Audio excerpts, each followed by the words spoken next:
Hey everyone, it's Anthony here. Real quick before we get into the episode, I wanted to let you know that on Sunday, December 18th, I will be doing a charity event.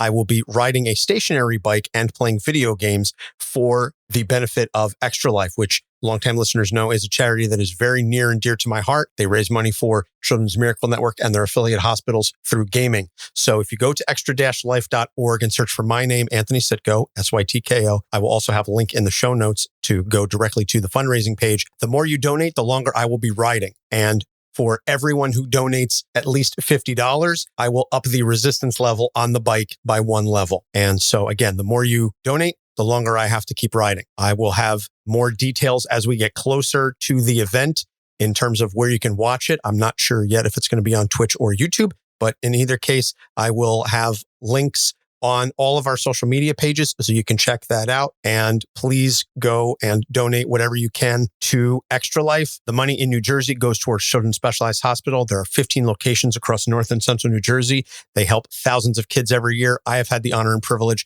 of playing games with some of those kids and going to the hospitals and visiting them and seeing firsthand the care that they receive from these professionals. And let me tell you, it really just drives home how important and vital these services are. So the money goes towards a good cause. You help kids and you get to watch me sweat my tuchus off on a stationary bike for a couple of hours. Again, links will be in the show notes, extra-life.org. Get those donations in, watch me ride a bike. And with that being said, let's jump right into the episode. I'm Josh Liston from On the Bubble podcast, an oral history of television fandom, part of the Kanigher network, just like the show you're checking out now. Shows on the network are individually owned, and opinions expressed may not reflect others. Find other awesome geeky shows at GanaGeekNetwork.com. Capes on the Couch podcast is for entertainment purposes only. Dr. Issues is a psychiatrist, but he is not your psychiatrist and does not have knowledge of your individual situation. For any personal mental health concerns, please consult your own healthcare providers. For medical emergencies, please call 911 or the designated number in your area immediately. Remember that you are not alone and help is out there.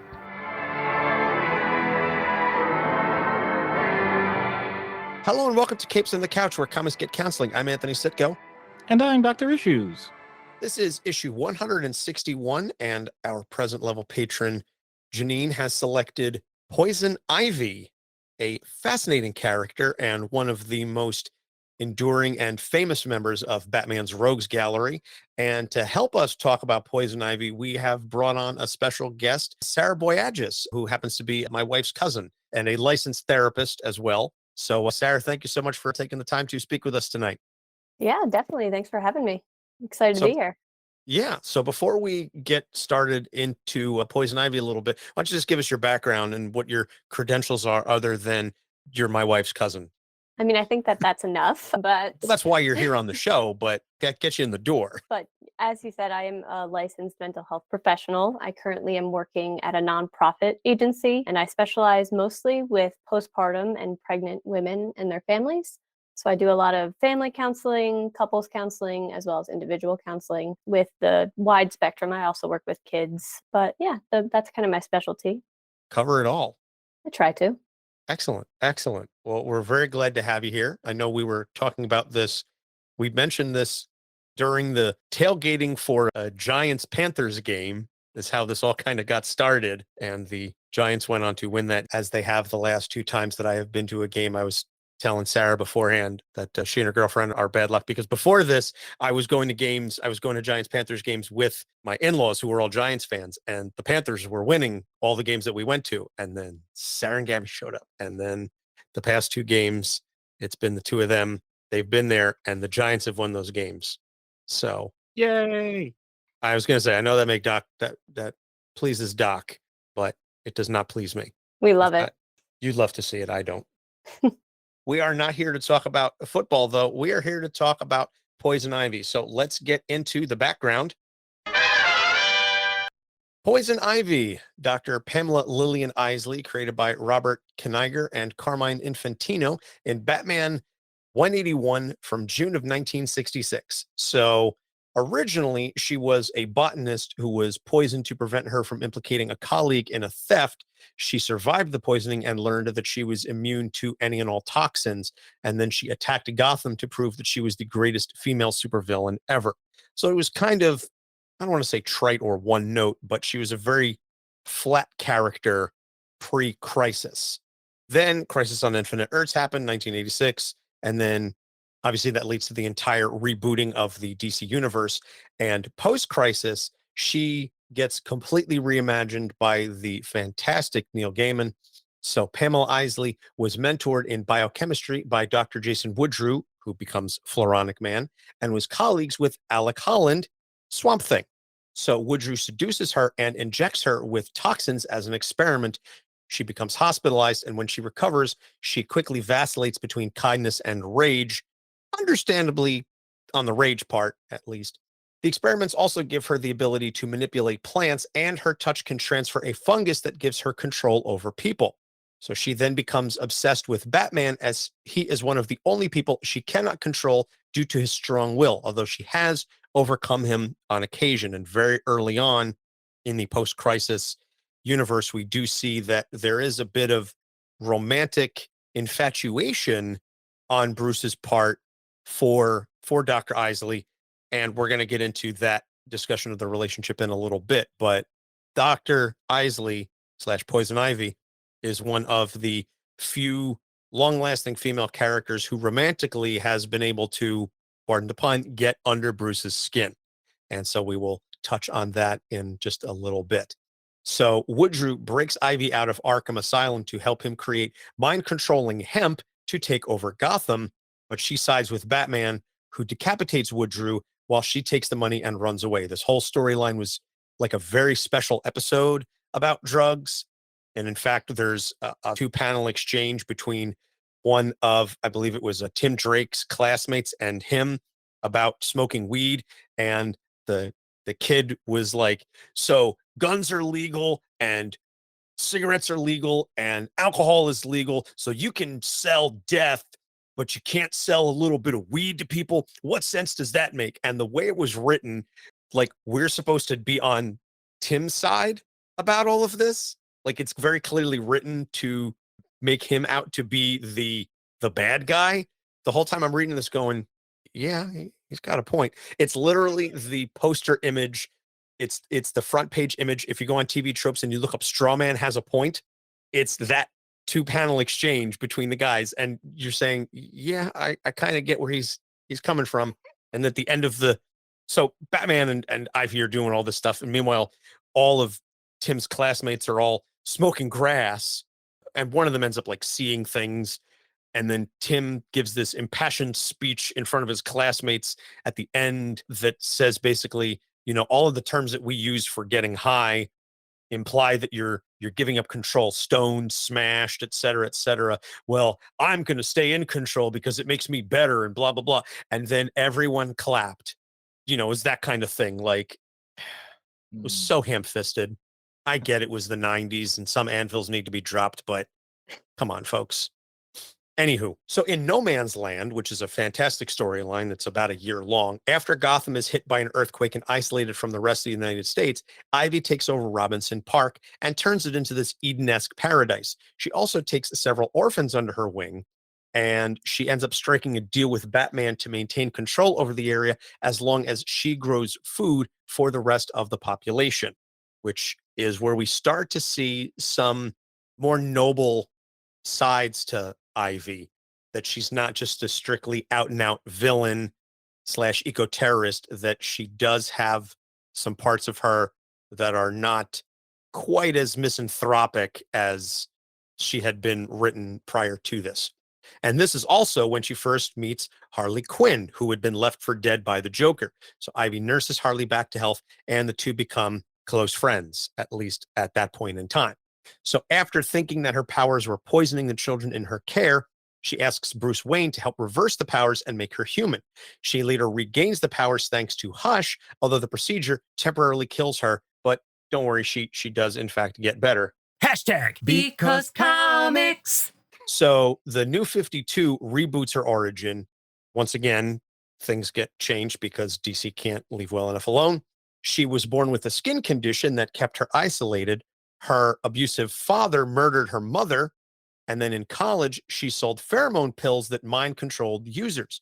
She later joined Wayne Enterprises to study biochemistry, but ended up getting fired because she was like, well, we can make pills that control people, right? And Bruce was like, no, that's bad and you're fired. But before she got fired, she was the victim of an accidental chemical spill that gave her the ability to control plant matter. And I'm also convinced that chemical spills are the greatest source of power distribution in the DC universe. That just seems to be a standard rote trope.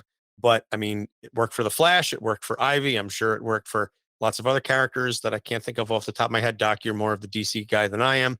Anybody screw else? that. I'll go right back to Marvel. I'll go with Daredevil. Dude, come on. It's not as if all these things are just DC. I'm not saying it's just a DC thing. I'm just saying that whatever. I don't know what I'm saying. Do I ever? No. So she creates these plant human hybrid children unintentional. Well, they were intended to be created. She just didn't quite intend for them to go this way. That they grow at an accelerated rate and the children leave Ivy and go off on their own because they figure we don't know how much time we're going to have left. So we're just going to go out and explore the world. She eventually settles in as an anti-hero focusing on environmental activism. And she most recently establishes a relationship with Harley Quinn, but the two of them break it off after Ivy reveals that she loves the planet more than any one person on it. And this is at least within the main DC canon, to say nothing of the various offshoots and Elseworld stories. And again, the fantastic and hilarious Harley Quinn animated TV series. And you should also go back and listen to our interview that we did with T. Franklin, who is the writer of the comic adaptation and extension of the animated series.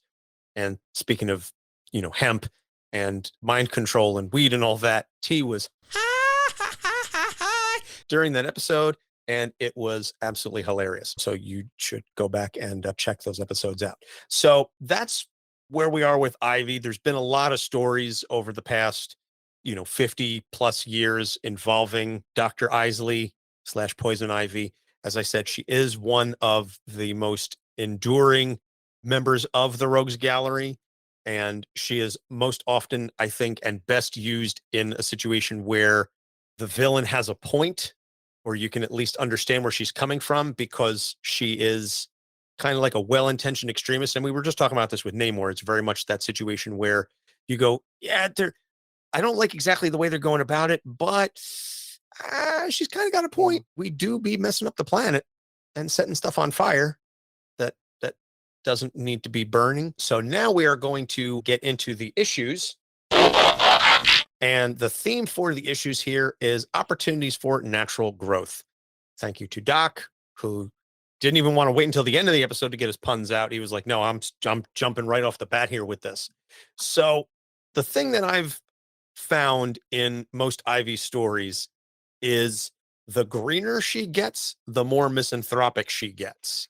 And what I mean by that is the more she focuses on the eco-terrorism side of her personality, the more she really chooses to openly, I don't want to say, well, I'll just flat out say despise humanity, with very limited exceptions, and we will get into those momentarily.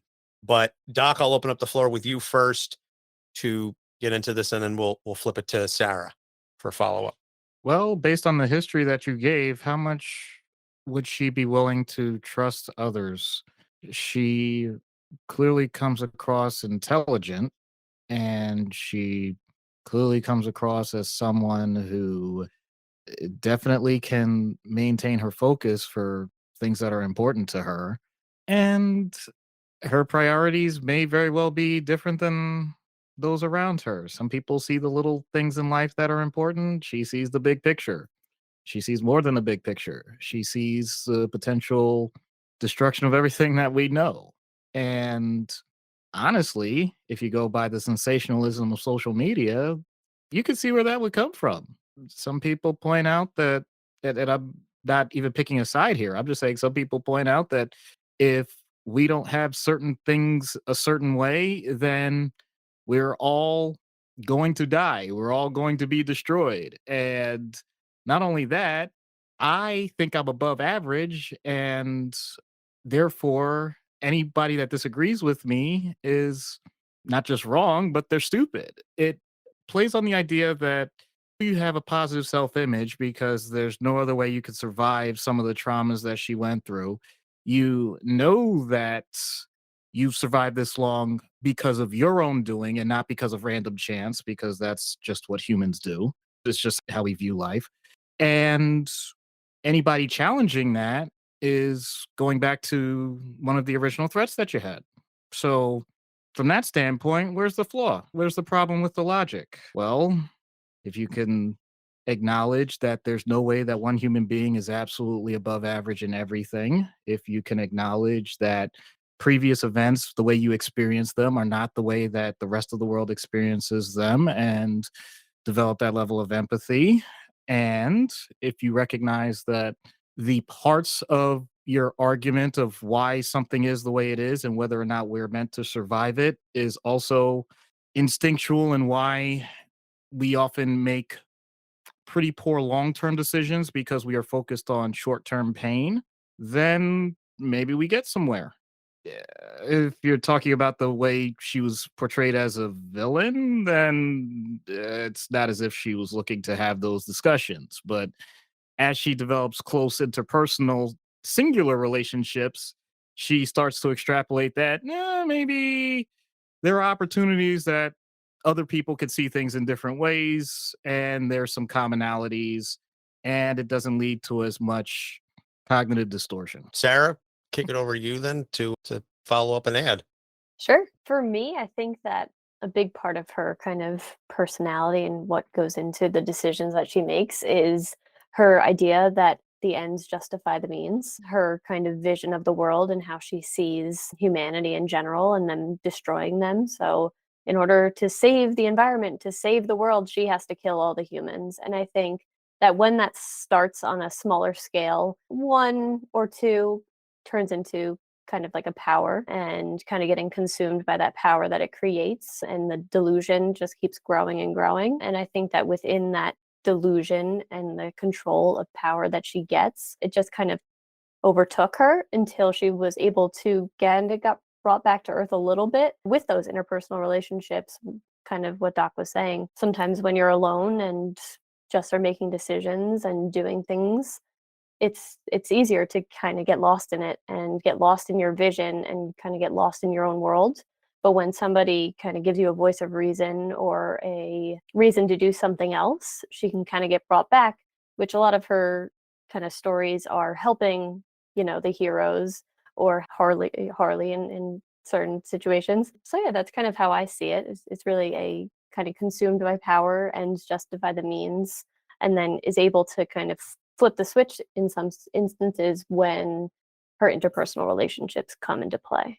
Yeah, it's very much a viewing the forest and ignoring the individual trees. And I'm using that pun very intentionally because it kind of comes across as almost, you see the story a lot with robots that are tasked with saving the world and they run through the full analysis. I mean, this was the whole point of Age of Ultron, was that, oh, in order to protect humanity, humans must die, kind of deal. And so it becomes, what is the focus? What is your end goal? And then how compatible is that with the survival of people in order to make that happen?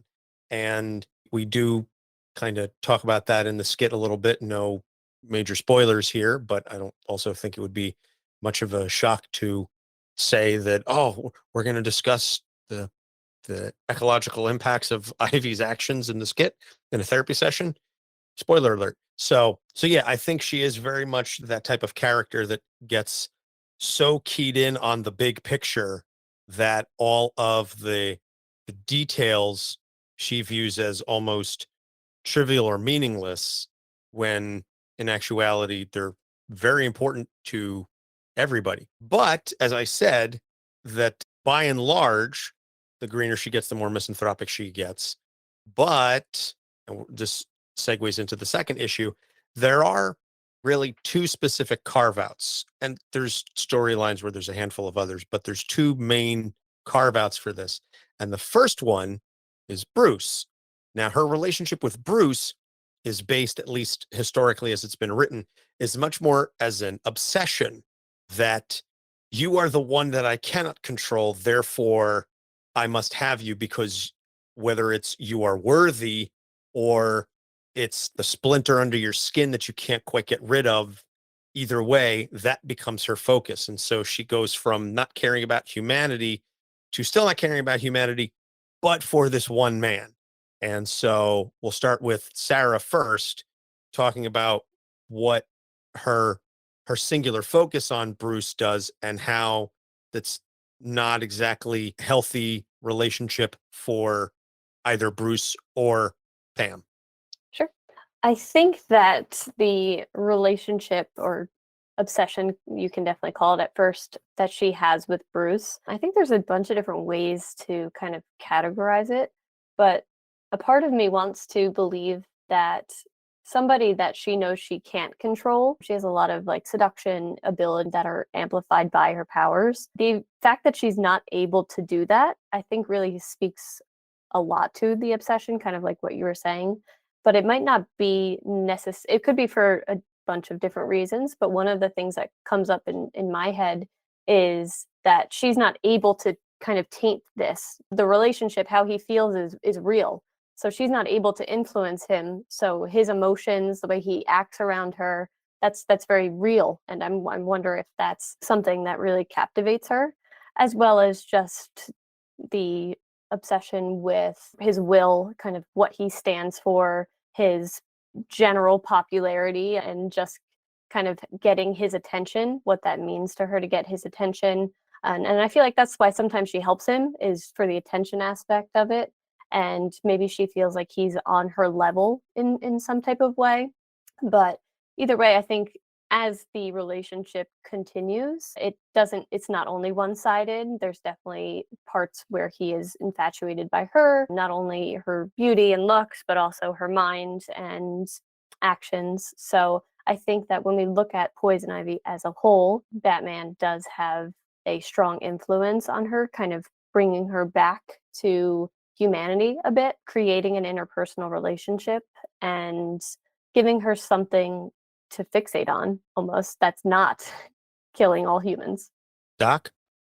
Yeah, this is gonna sound a little bit like an echo chamber because I think that's spot on. I think initially it had to do with novelty because as with many parts of any person's life, there are things that either you're so good at or do so often that you have come to have limited emotional responses to the results of whatever it is that you're doing.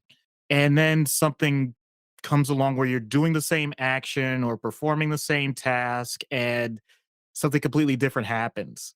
That stimulates parts of your brain that you don't always get stimulated if it's just rote. So, congratulations, you now have a new experience. And you may have emotions tied to that, depending on what else is going on, that are going to really fixate that in your mind, in your memory. You're going to know that moment when it first hit. And we naturally like to recreate that feeling if it's a good feeling. And so you could imagine someone like Poison Ivy, whether it's villain, anti-hero, or whatever, being able to just control whoever she wants, however she wants, except for this one guy. And now, how do I get that feeling back?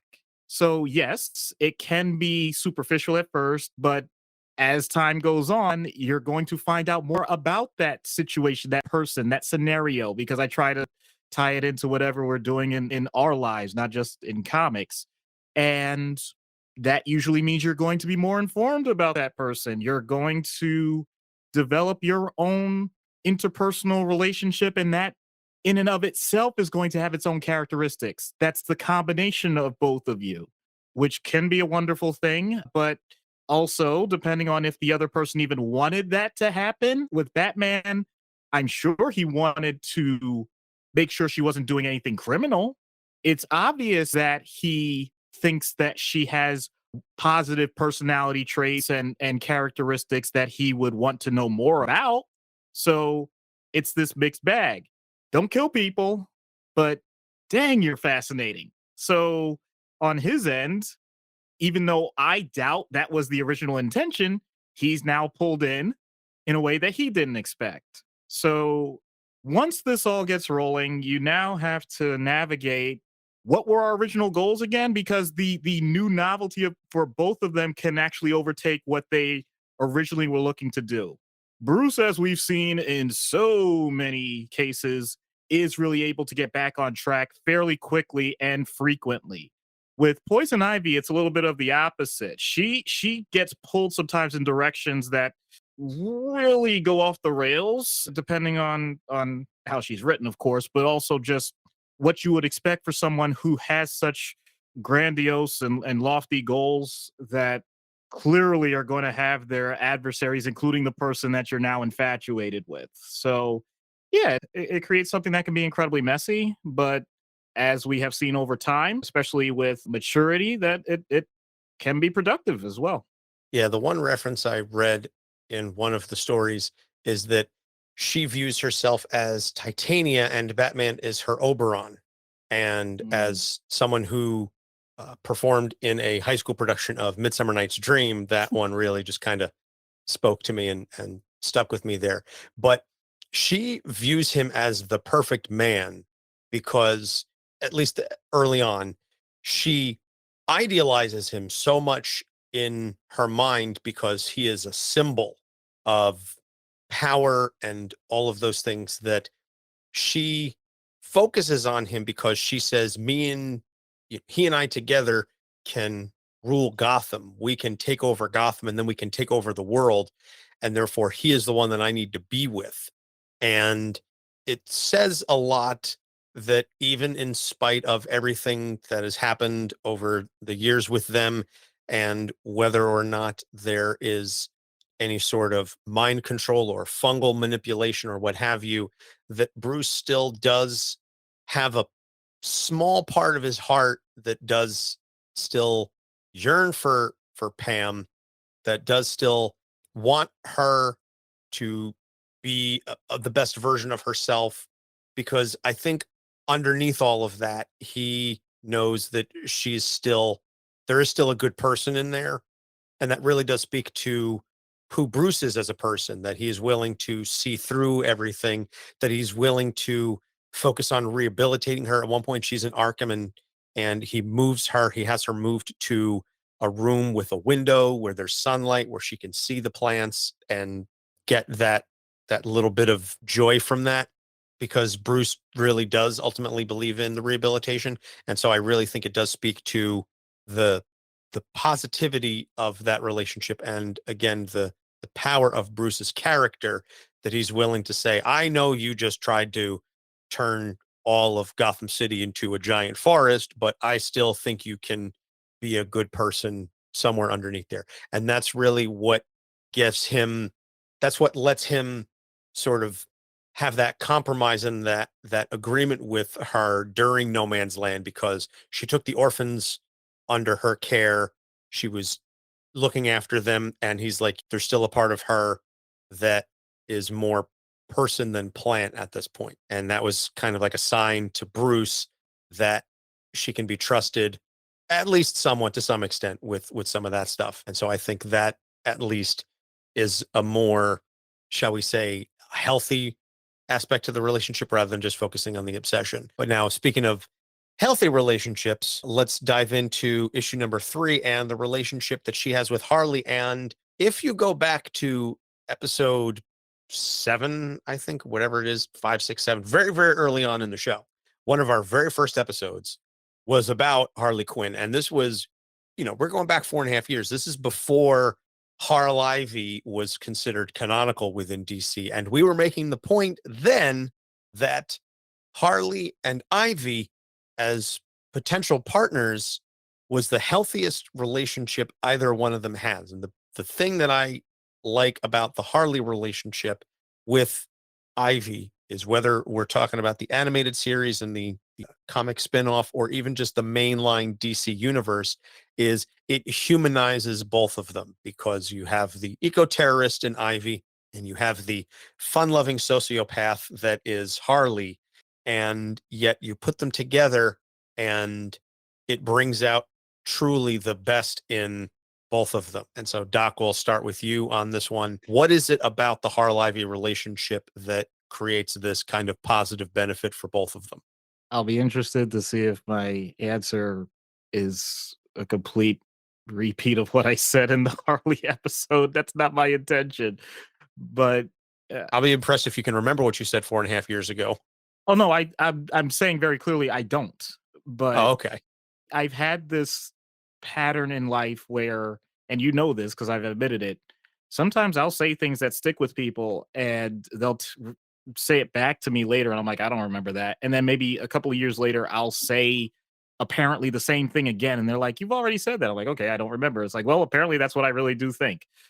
So anyway, to actually answer the point, it is fascinating to me just in general, as I tend to drift away from humanity myself sometimes, that people that are simply willing to accept the person in front of them for who they are and not focus so much on the differences or the inequalities or the completely different backgrounds or whatever, and simply find the common nature of what they enjoy in their time together. That is fantastic groundwork for any relationship to build. So, in this case, when we first discussed this, yes, it may have been rooted more in the fact that there was some criminal activity and things like that. But as you said, in this current background, you have someone that was vulnerable. You have someone that is a victim that has had significant traumatic experiences and needs someone to help. Even if they traditionally, because of their own coping mechanisms, would tend to flee or fight whoever was around them because they didn't know who they could trust based on the previous trauma. And you have someone that has had her own traumatic experiences. And as much as we've talked about it using the term eco terrorism to put a more positive light on how it can be productive, she's the voice of the voiceless. She is looking to preserve things that often are ignored in our society. And the idea that there's a human that is around that now is starting to embody that just by pure chance. In other words, not looking at someone who, when she saw it, because there have been ways that she's written where if people were in bad situations, she felt they deserved it. She wasn't doing that with Harley. She recognized that this is something where there's an injustice, there's something that's unfair about this. I may be able to make it right. And that was the focus. What can I do for this person that truly is going to be a benefit to them because I think it's the right thing to do? And when someone, even if they're not accustomed to do it, when someone does that and the other person acknowledges that that's what's going on and doesn't try to run away from it and actually embraces the idea that someone has demonstrated care that is not going to be manipulative, which is ironic when you consider what Poison Ivy could do. That is amazing. That is truly something that we should all strive for. The idea of mutual altruism, of mutual respect for each other as human beings, and then the relationship itself. I know I mentioned with Batman, it's really messy because there's so many conflicting motivations.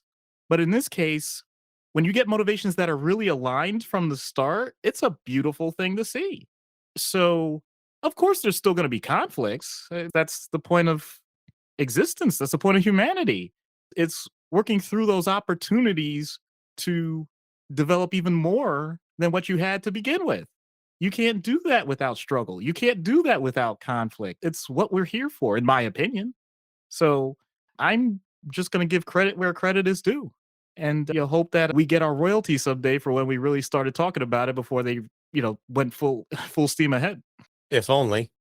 Again, I think Warner Brothers is not really in the business of cutting checks these days. I'm pretty sure they're just looking to cut people and costs wherever they can. So I wouldn't hold my breath waiting for any sort of money coming from that conglomerate. Sara, we'll flip it over to you then, following up on that Yeah. with your thoughts. I think that the conglomerate is an interesting, I guess I can start with there. In terms of this relationship, they're from the beginning, the friends to lovers trope that we see all so often. It's a little bit hard to interpret the romantic side of the relationship due to the hesitation from writers to really kind of put them in any type of long-term realistic relationship. Like it's been described as like non-monogamous and other types of situations on and off. But when we look at the two of them together just in a relationship in general, like Doc said, they really do bring out the positives within each other. And I think that that really just stems from trust. I think both of them lack trust in all aspects of their other relationships. There's manipulation and control and everything kind of going on with other relationships that the both of them have. But they are able to kind of trust and have that mutual respect, like you talked about, which is really the foundation of any type of relationship, whether it be a friendship or then, magnified into a romantic relationship. And I think that that's just kind of what happened with them and why so many people ship them, for lack of a better word, because they mesh well together. They play the positives off of each other. And I feel like people secretly want people to be more heroic, want those anti-heroes, anti-heroines to come out. And when they're together, they kind of bring that instead of bringing the chaoticness when they tend to be apart. So I really think that just for, at least for Ivy, the fact that she has a stable interpersonal relationship has really allowed her to grow the more human aspect of herself rather than the plant aspect. And what we talked about in the beginning in terms of the greener she gets, the more misanthropic she gets. I think it's the opposite happening when she's around Harley. And it's really trust, respect, and love. And I think that that's really where the romantic aspect of it started. It just started with those that grew into to love. Yeah.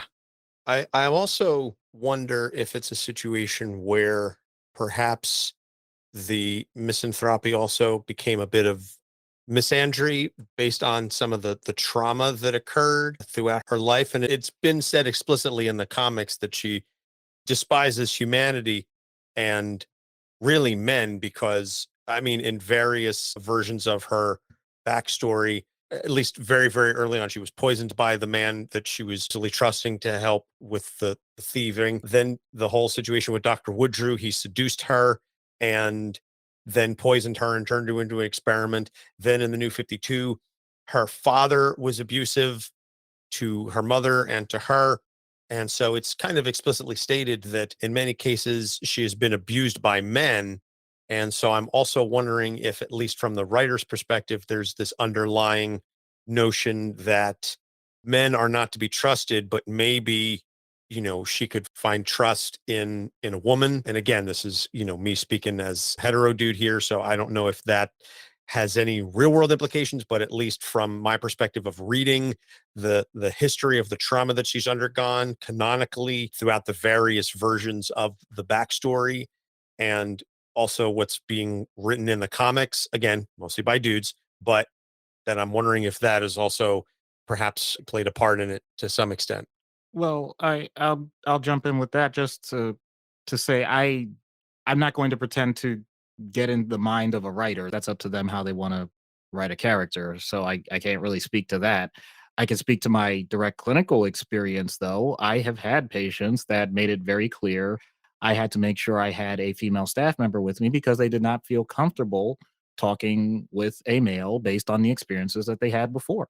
And so I can 100% point out that for some people that does happen. And I do my best then because I'll be honest, at certain times we don't have other female therapists or psychiatrists available. I have to do the best I can. I'm working in a hospital setting, so it's not as if I could say, oh, yeah, well, I won't see that patient or whatever. I can't do that.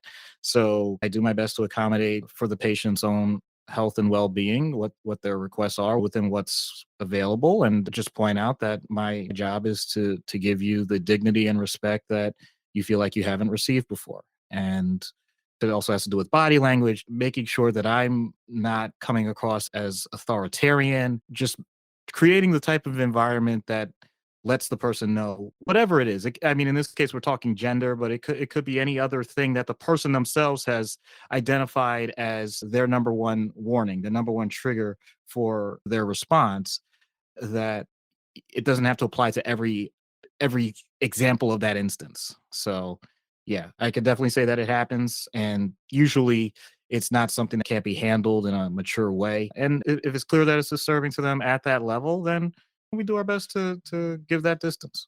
I also just wanted to clarify, by the way, I'm not implying or indicating that sexual preferences are altered by trauma, or that, oh, she was abused by men and they turned her lesbian. I just wanted to be clear on that. I wasn't trying to make that implication. I was just pointing out that that's based on some of the ways and the stories in which it's been written, that may have been, at least, if not wholesale, perhaps a factor in at least some of the determinations that were made and the decisions that were made. I realized after I had said it, and I was like, ooh, that kind of sounded like I was saying, oh, she was abused by men, so therefore that's what made her no, that didn't, not exactly where I wanted to go with that. So, Sarah, did you have anything else you wanted to tack on to Sure. that? Or? I think that to just kind of address what you're saying in terms of writing and stylistically, it is definitely a stereotype that gay/lesbian women must have been maltreated by men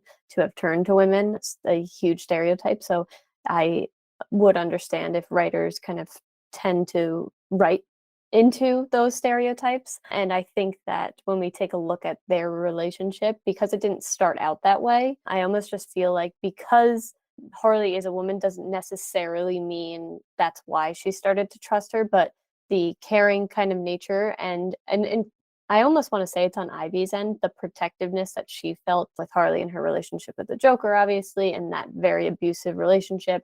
Ivy coming in as that protective person for Harley, and then how that kind of grew trust for Harley to trust her, and all of like the back and forth kind of going on. I really do think that that is what led to the majority of trust, and obviously, just the nature of women and gender obviously come into play. But I think that that's really where it started and continued to grow. Awesome. All right, so we are going to pause here and take a break. We're going to plug a couple of our shows, and then when we get back, we will get into treatment. So stick around. I'm Harrison. I'm Jordan. Well, I'm Harrison. I'm f***ing Jordan. All right! And we're the Grief Rio podcast. Let us be your unnatural Sherpa guides on this existential plane of mountainous game and movie exploration. And don't forget about that spookiness that lives within us all, but mainly in you, you spooky bitch. How dare I'm offended. We've been voted the best podcast to listen to by many. By many, that means a few. That's more than one. Results may vary. We'll see you on the next episode of Grief Burrito, yeah! Yes! Hey, Andrew. Hey, Maddie. Do you like horror movies? I sure do. Well, did you know that most horror movies are inspired by real-life horror? Really? Like what? Well, take The Shining, for instance. That's based on Stephen King's real-life addictions, or The Purge, which could be our country any minute now. Oh, and The Strangers, which is based on a real-life murder. People should be talking about these things. Hey, guys. Oh, hey, Producer Michael. Hi. Well, I hate to break it to you, but somebody already is. It's you! That's right! We are Friday the 13th, the podcast where we talk about horror in real life and horror in media, all from an LGBTQ perspective. Because we gay, y'all. We are proud members of the Legion Podcast Network, and we can be found on iTunes, SoundCloud, Stitcher, or wherever your favorite podcasts are found. And follow us on Facebook, Twitter, and Instagram. Come along with us on this crazy journey, and as always, get slayed! This is Philip Kennedy Johnson, and you're listening to Capes on the Couch. And we're back. So treatment starting as we do with In-Universe.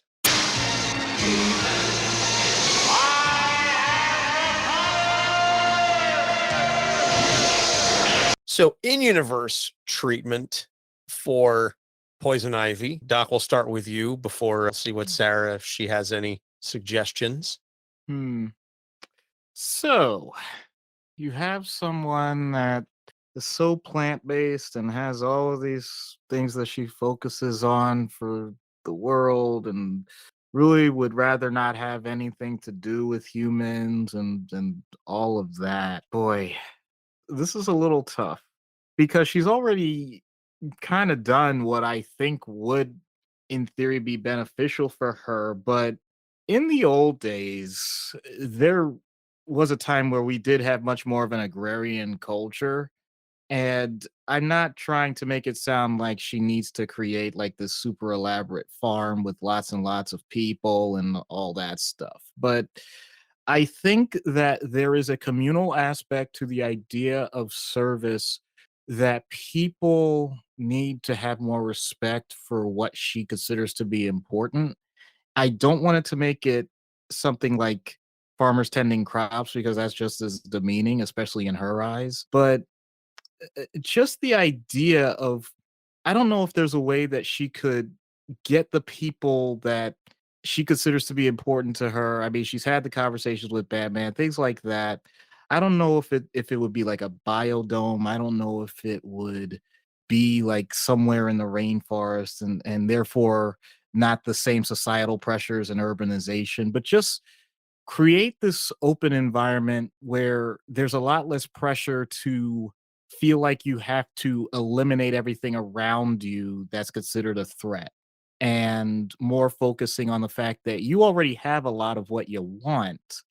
And is there a way that you can get more people to understand and integrate those things into society? It's the same idea, just put completely on the other side.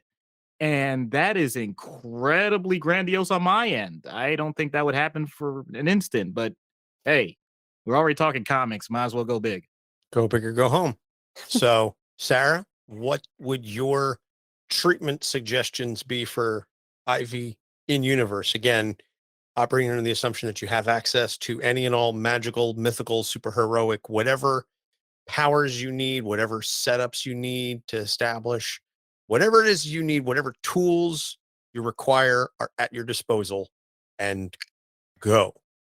I think that the in-universe is a bit tough for her. I mean, it's tough because I think that she's just kind of in need of trusting relationships and people to care about what she cares about, and getting and learning how to get that out in a positive communication instead of, turning to destruction, and realizing that although humans can be the problem on one side, it doesn't mean that they have to be the problem in all aspects. I love the idea of just giving her a perfect world and universe of where she can just kind of grow her garden. And I believe that in one aspect, she like grew the Garden of Eden, and then the earthquake happened. So almost kind of replicating maybe what she had in that aspect, and teaching her some positive communication and helping her process her trauma.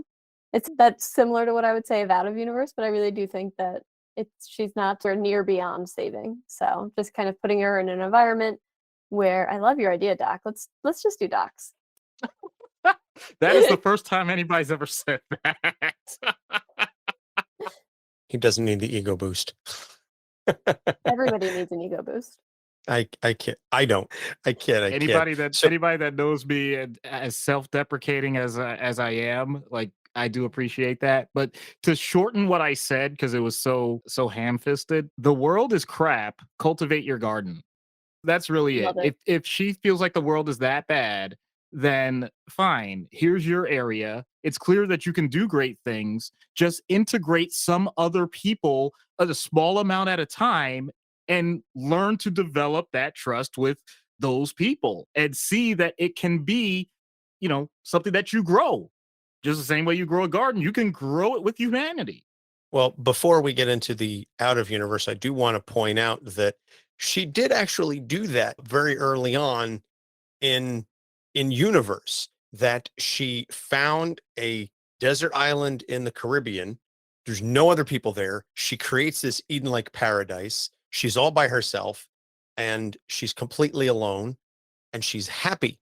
Unfortunately, a weapons company says, oh, nobody's here. Let's test our weapons out. Firebombs the entire island.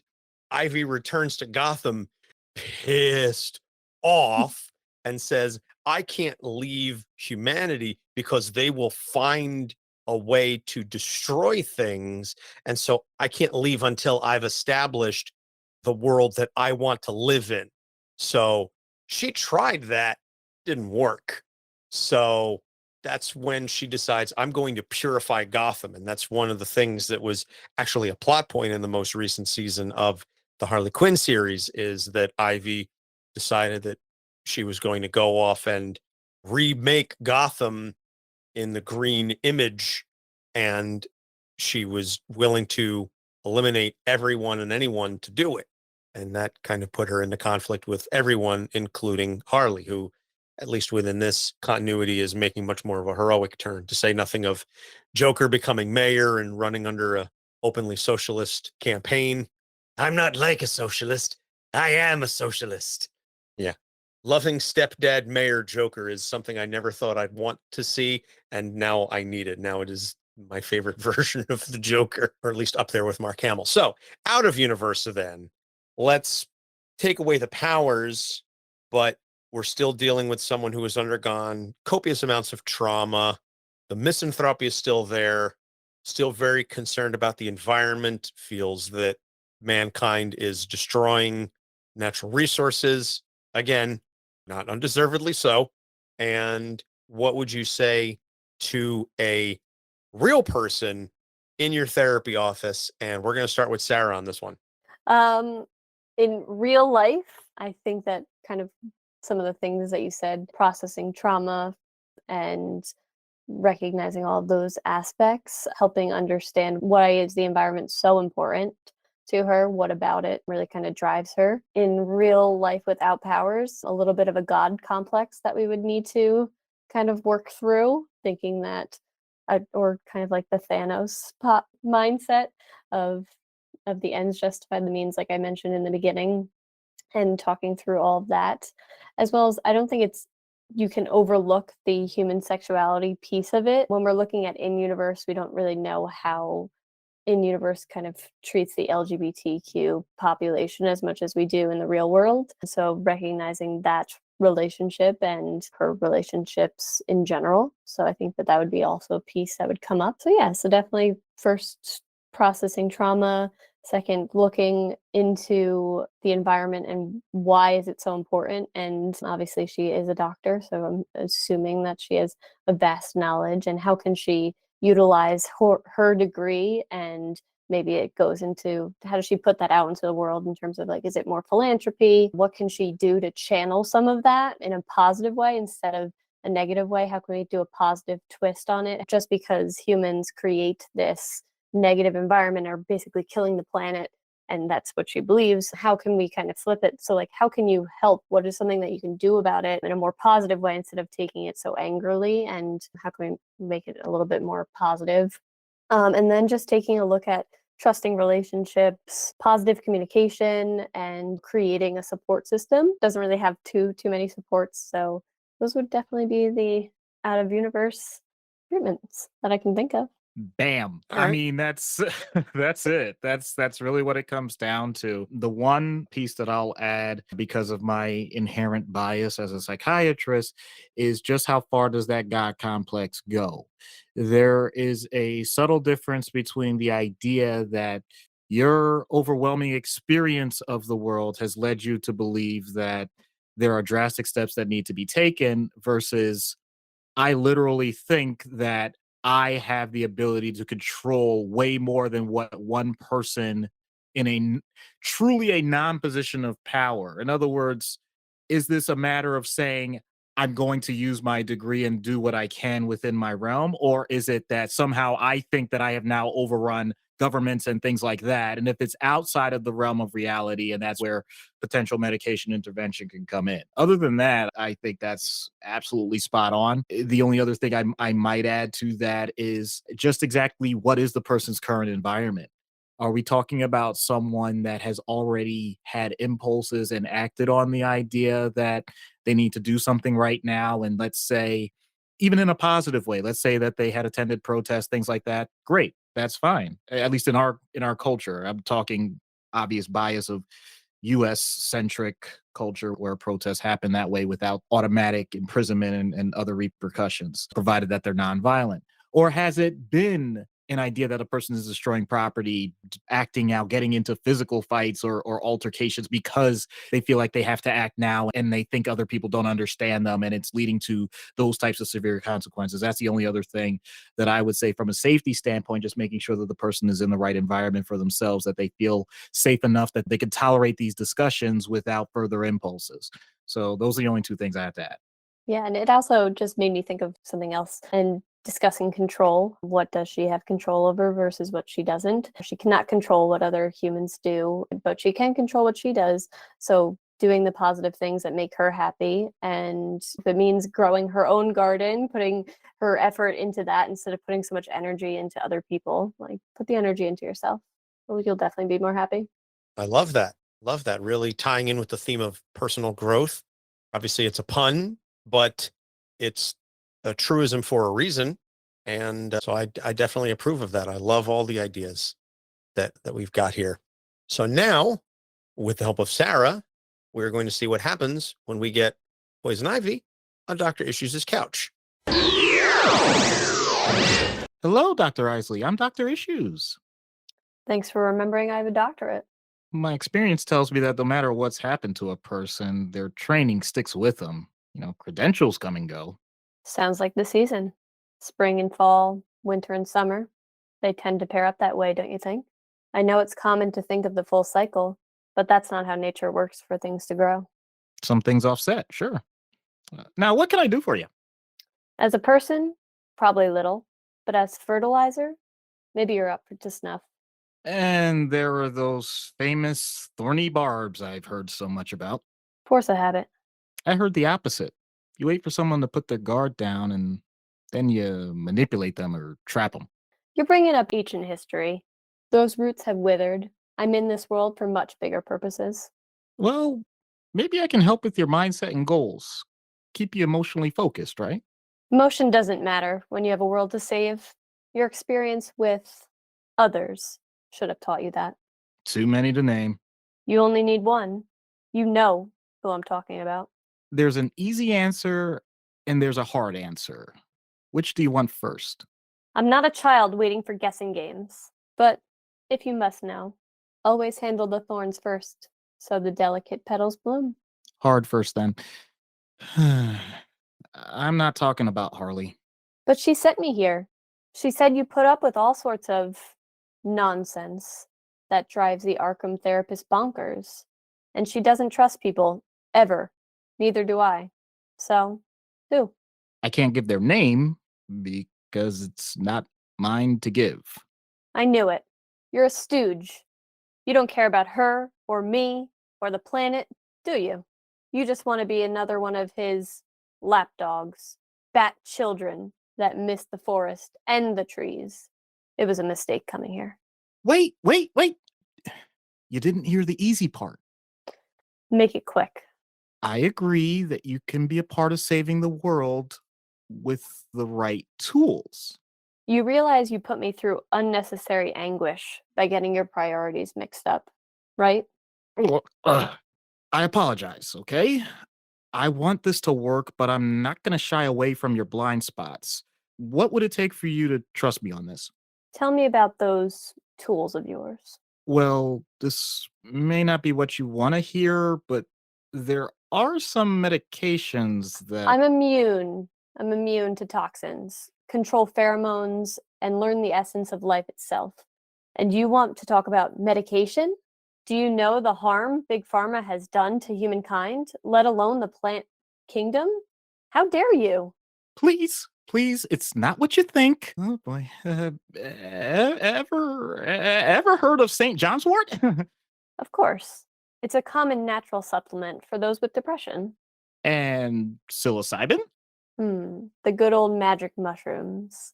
Had to keep Harley from trying to bury herself into the ground. She called herself Mother Earth, not something to play with. How about kratom? Are you insane?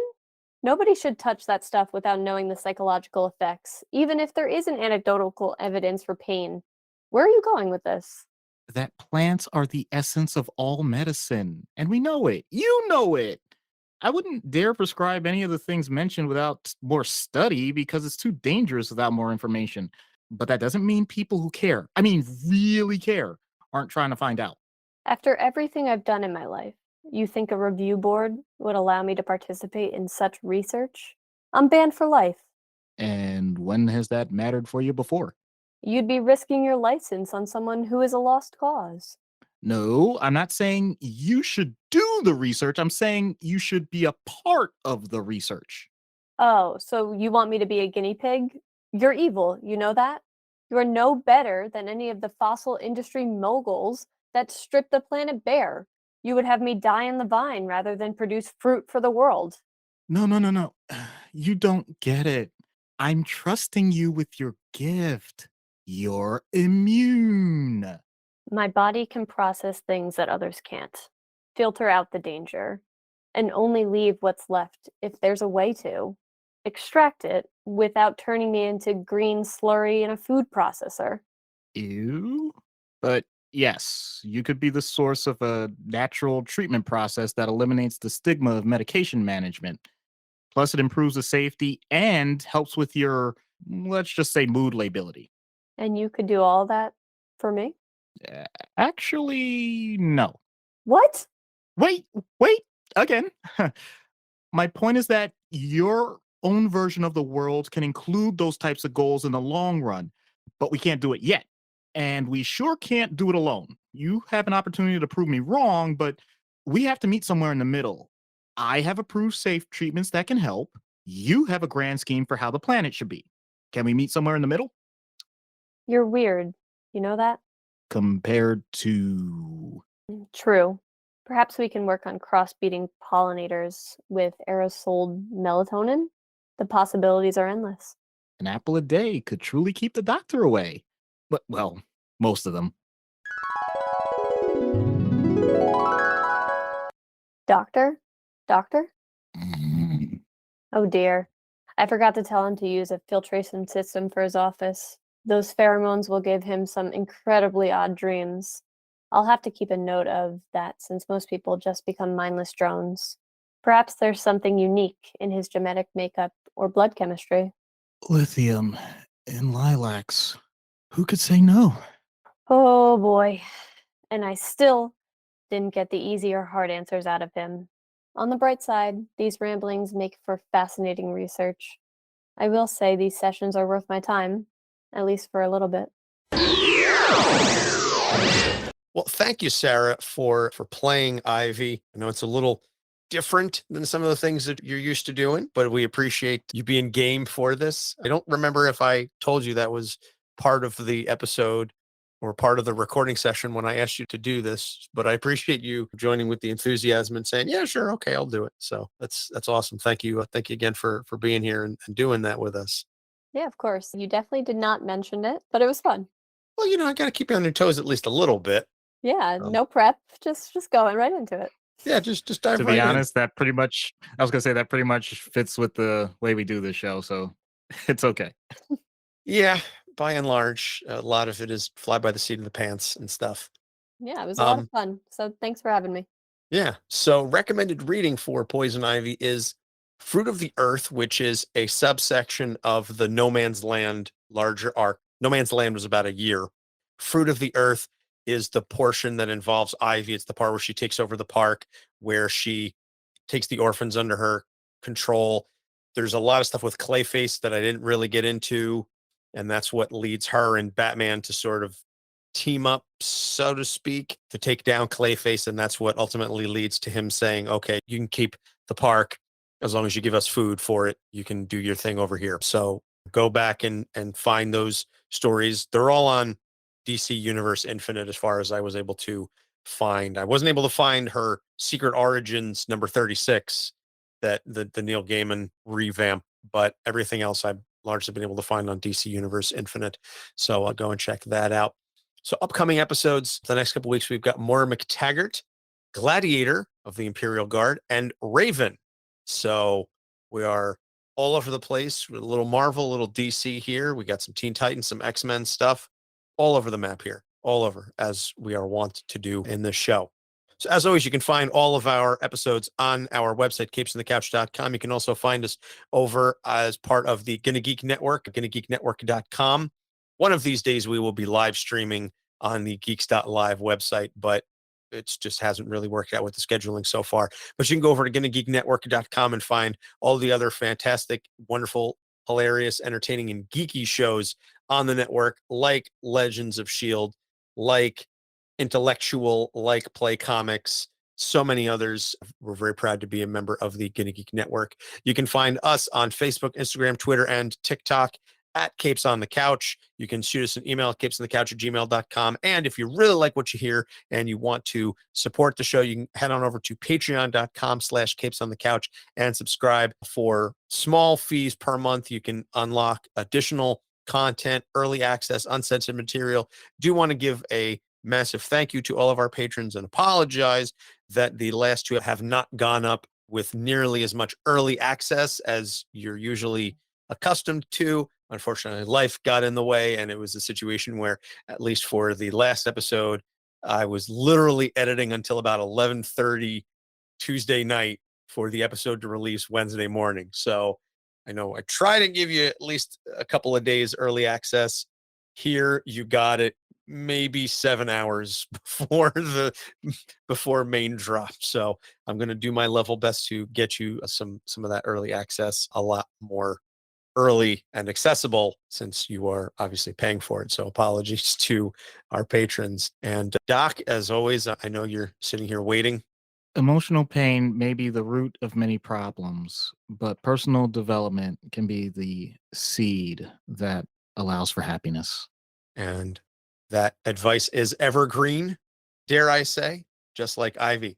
So thank you again to Sara Boyadris, licensed therapist. If you are in the New Jersey area, go check her out. She's fantastic, good peoples. And if you are at a Giants game and you see her, go say hi, unless you are like me and rooting for the Panthers, in which case you probably will say hi. And I hope you have a miserable rest of the day.